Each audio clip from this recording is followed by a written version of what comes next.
avant même que ça aille même, ça prenne des proportions, voilà, un peu disproportionnées, je l'ai même envoyé un message, on a rigolé même de ça. Lui-même sait que je rigole parce qu'il connaît ma personne. Il n'y a rien il y a rien entre lui et moi, c'est tranquille.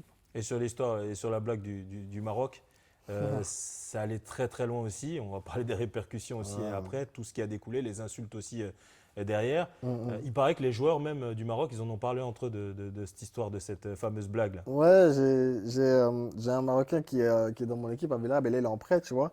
Et lui, il me disait que eux, ils ont un chat ensemble, tu vois, et ils ont partagé un peu ce que j'ai dit. Et pour eux, c'était un manque de respect. C'était une blague que je voulais faire, comme si on était entre potes, tu vois, et sans manque de respect, parce que même moi, j'ai dit que c'était une équipe voilà, qui était forte, qui avait la qualité pour emporter la CAN. J'ai rien dit de méchant sur l'équipe, c'était juste une blague comme quoi ils n'avaient rien gagné.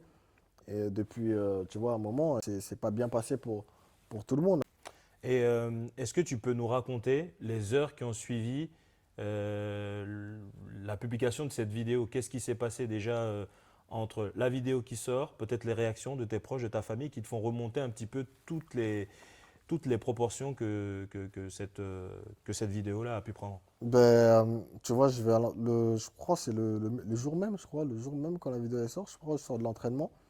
Et t'as ma soeur qui m'envoie un message qui me dit, ouais, tu vois pas que tu reçois des insultes racistes et tout sur Internet. Et j'avais pas capté, moi. Tu vois, demain c'est fini, tu vois. Et elle me dit, non, mais parce que là, parce qu'elle me disait, parce que là, il y en a beaucoup, tu vois. Et après, je suis parti regarder.